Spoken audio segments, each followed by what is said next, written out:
सिंह राशि के जातक अथवा जातिकाओं के लिए शुक्रदेव उनके तृतीय भाव और उनके दशम भाव के स्वामी होते हैं। अब तृतीय भाव जो है वो हमारे पराक्रम से संबंधित है, हमारी डिसीजन मेकिंग से संबंधित है, साथ ही साथ आईटी से रिलेटेड भी है, सोशल मीडिया से भी रिलेटेड है, और दशम भाव तो हमारा कर्म क्षेत्र है ही। कल 18 सितंबर 2024 को शुक्रदेव, जो अभी तक अपनी नीचस्थ राशि कन्या राशि में गोचर कर रहे थे, जो कि आपकी पत्रिका में सेकंड हाउस होता है अर्थात धन भाव होता है, ये 18 तारीख को वहां से निकलकर अपनी उच्च की राशि में, मतलब अपनी स्वयं की राशि में आ जाएंगे। और यहाँ बैठकर ये आपको किस तरीके का लाभ देंगे, इसी बारे में हम आज डिस्कस करने वाले हैं। नमस्कार दोस्तों, कैसे हैं आप सभी। मैं आपका ज्योतिष मित्र श्लोक वर्मा आपके अपने चैनल श्री हनुमंत कृपा में आपका हार्दिक स्वागत करता हूं, अभिनंदन करता हूं। साथ ही अपने बड़े भैया श्री हनुमान जी से निवेदन करता हूं कि वे अपने हनुमत कृपा परिवार के सभी सदस्यों को, नए जुड़ने वाले सभी सदस्यों को सुख समृद्धि प्रदान करें, उन्हें उनके कार्यों में आशातीत सफलता प्रदान करें। दोस्तों, आज हम बात करने वाले हैं 3 महत्वपूर्ण परिवर्तनों की। देखिए, पहला महत्वपूर्ण परिवर्तन जो हो रहा है वो कल 18 सितंबर 2024 को होने वाला है। जैसा मैंने अभी आपसे कहा कि शुक्रदेव अभी तक, मतलब आज 17 तारीख तक आपकी पत्रिका के सेकंड हाउस धन भाव में, जो कि इनकी नीचस्थ राशि कन्या राशि होती है, में गोचर कर रहे थे। कल 18 तारीख को ये यहाँ से निकलेंगे और अपनी उच्च की राशि में आ जाएंगे। कन्या राशि में गोचर करते हुए देखिए, जो सेकंड भाव होता है ना, ये हमारा धन भाव होता है, बैंक बैलेंस का भाव होता है, साथ ही साथ हमारी वाणी से संबंधित होता है, हमारे कुटुंब से, हमारे परिवार से संबंधित होता है। शुक्र का एक भाव में जो गोचर होता है ना, वो 25 दिन का होता है। इस 25 दिन के गोचर में कहीं ना कहीं आपकी डेली इनकम में कोई ना कोई रुकावट आपको देखने को मिली होगी। किसी प्रकार से आपकी एक जो इमेज होती है ना आपके परिवार के बीच में, वो इमेज कुछ आपकी डाउन हुई होगी। क्या ऐसा हुआ आपके साथ? अगर ऐसा हुआ हो तो कमेंट बॉक्स में ज़रूर लिखिएगा, है ना। और लेकिन अब जो है, जो बीत गया बीती ताही बिसार देई, आगे की सुध लेई, ऐसी कहावत है। तो जो गलत वक्त था, जो टाइम पीरियड जो एक आपके लिए सूटेबल नहीं था, वो वक्त अब बीत रहा है और शुक्रदेव अपनी उच्च की राशि में आने वाले हैं। दोस्तों, यदि आपने अभी तक अपने इस चैनल को सब्सक्राइब नहीं किया है तो हमारा करबद्ध निवेदन है कि अपने इस चैनल को सब्सक्राइब जरूर कर लें। वीडियो को अंत तक जरूर देखिएगा, हो सकता है आपको कुछ लाभदायक चीज़ मिल जाए। और अगर आपको वीडियो पसंद आए तो कमेंट बॉक्स में जय श्री राम लिखिएगा, आपको भी अच्छा लगता है और हमारा भी मनोबल बढ़ता है आपके लिए इस तरह के वीडियो लेकर आने के लिए। चलिए आगे बढ़ते हैं। तो शुक्रदेव जब पराक्रम भाव में आके बैठेंगे, देखिए इसे ज्योतिष की भाषा में त्रिषडाय भाव भी कहा जाता है। त्रिषडाय भाव में अगर कोई पाप ग्रह आकर बैठता है तो उसका परिणाम तो बहुत अच्छा निकलता है। पाप ग्रह जैसे कौन हो गया? शुक्र हो गया, केतु हो गया, शनि हो गया, राहु हो गया। शुक्र को पाप ग्रहों की श्रेणी में नहीं रखते, ये एक सौम्य ग्रह है।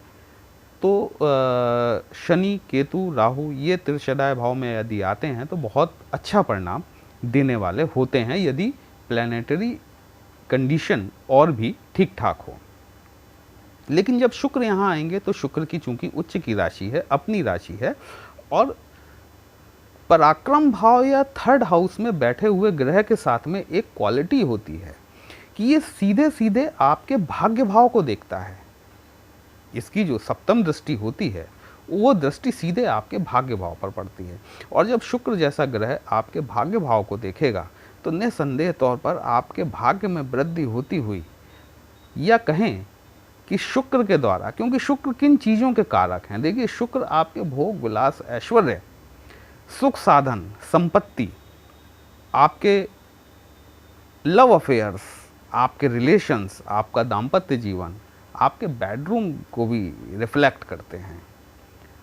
और जब पराक्रम भाव में आकर बैठे हैं, तृतीय भाव में आकर बैठे हैं और सीधे सीधे भाग्य को देख रहे हैं, भाग्य भाव को देख रहे हैं और सबसे बड़ी बात ये है कि ये जो गोचर हो रहा है ना शुक्र का, इसमें शुक्र ना तो किसी अन्य ग्रह से दृष्ट है, ना खुद किसी अन्य ग्रह पर दृष्टि डाल रहे हैं। अर्थात ये आपको रिजल्ट्स देने के लिए जो है ना, ये पूर्ण रूप से स्वतंत्र हैं। और जब किसी प्लैनेट को ऐसी स्वतंत्रता मिल जाती है तो इन्हें सदैव तौर पर बहुत ज़्यादा लाभ की स्थितियों का निर्माण करते हैं। वे सभी जातक अथवा जातिका, जैसा मैंने अपने पिछले वीडियो में बताया हुआ है कि सोशल मीडिया से रिलेटेड हैं, यूट्यूबर हैं, इंस्टाग्राम पे हैं, फेसबुक पे हैं, रील्स बनाते हैं, या न्यूज़ रीडर्स हैं, मॉडल्स हैं, फिल्म इंडस्ट्री से रिलेटेड हैं, जहाँ पे कि आपको अपने आप को रिप्रेजेंट करना होता है, या आपको अपनी लग्जरियस, या आप ऐसे व्यवसाय में हैं जो कि लग्जरी की चीज़ों से संबंधित है, तो ये आने वाले 25 दिन आपके लिए गोल्डन साबित हो सकते हैं। दूसरा जो महत्वपूर्ण परिवर्तन है वो 23 अक्टूबर को होने जा रहा है। बुध जो कि आपके द्वितीय भाव के स्वामी होते हैं, मतलब सेकंड हाउस, जहां अभी तक शुक्र थे, अब वहां पर बुध पहुंचने वाले हैं 23 सितंबर को। अभी तक बुधदेव आपके लग्न भाव में बैठे हुए हैं, और सूर्य जो कि ट्रांजिट करके पहले आपके सेकंड भाव में पहुंच गए हैं, और 23 सितंबर को बुध भी ट्रांजिट करके अपनी उच्च की राशि में पहुंच जाएंगे। सेकंड हाउस जो होता है, जैसा मैंने आपको बताया, धन, वाणी, कुटुंब से संबंधित होता है। जो नुकसान आपने अभी उठाया है शुक्र के ट्रांजिट में, यहाँ पर बुध क्या है? बुध हमारी वाणी के कारक हैं, बुध हमारे व्यवसाय के कारक हैं, बुध हमारी इंटेलिजेंस है। और जब ये ग्रह स्वयं अपने ही भाव में पहुंचेगा तो निसंदेह तौर पर जो आपको आर्थिक विषमताएं देखनी पड़ी, आपको आर्थिक रुकावटें देखनी पड़ी, उनमें बुधदेव चूंकि सूर्य के साथ बुधादित्य नामक राजयोग का निर्माण करेंगे अपने ही घर में बैठकर, तो आपको आपकी डेली इनकम बढ़ती हुई दिखाई देना शुरू होगी। यदि आपके वाणी की वजह से आपके कुटुंब के साथ में कोई संबंधों में कोई खटास आई थी, वो संबंध आपको सुधरते हुए दिखाई देने लगेंगे। और यहाँ से यदि आप शेयर बाजार से संबंधित हैं, यदि आप स्टॉक मार्केट से संबंधित हैं, आपको अकस्मात लाभ की स्थिति भी प्राप्त हो सकती है, क्योंकि सूर्य और बुध का जो ये राजयोग बन रहा है, ये सीधे सप्तम दृष्टि इनकी अष्टम भाव पर पड़ रही है। अष्टम भाव जो होता है ना, ये हमारी आकस्मिकता का भी होता है, मतलब सडन होने वाले प्रॉफिट से भी संबंधित होता है। यदि आपकी पत्रिका में बुध की स्थिति अच्छी है और शुक्र की स्थिति भी अच्छी है, तो निसंदेह ये माह जो है आपके लिए सितंबर से लेकर अक्टूबर तक का, ये बहुत ज़्यादा लाभकारी सिद्ध होने वाला है। तीसरा जो परिवर्तन होगा ये आपके 5 अक्टूबर को होगा। 9 अक्टूबर को होगा। 9 अक्टूबर को गुरुदेव बृहस्पति जो कि आपके दशम भाव में कार्य कर रहे हैं, अभी बैठे हुए हैं, विराजित हैं आपके कर्म क्षेत्र में, ये वक्री हो जाएंगे। और ये वक्री होकर आपको किस तरह के परिणाम देंगे? परिणाम पॉजिटिव ही होंगे, क्योंकि देखिए जो आपका नवम भाव है, अर्थात जो आपका भाग्य भाव है, जिस पर कि शुक्र की सप्तम दृष्टि आ रही है, ये मंगल की राशि है। शुक्र के घर में गुरु इस समय बैठे हुए हैं आपके दशम भाव में। मित्रता तो नहीं है दोनों के बीच, है ना, एक दूसरे की रिस्पेक्ट भले ही कर लें, लेकिन कहना चाहिए कि चूंकि गुरुदेव बृहस्पति शुक्र के घर में आए हुए हैं, तो मान सम्मान तो है, लेकिन कहीं ना कहीं वैचारिक मतभेद हैं। और जब गुरुदेव बृहस्पति वक्री होंगे, तो जब ये वक्री होंगे तो ये आपको आपके भाग्य स्थान के फल भी देना शुरू करेंगे। तो अब आपके साथ देखिए कि कितनी सारी पॉजिटिव चीज़ें होने जा रही हैं। सूर्य बुध आपको अष्टम भाव से आकस्मिक लाभ दिला सकते हैं।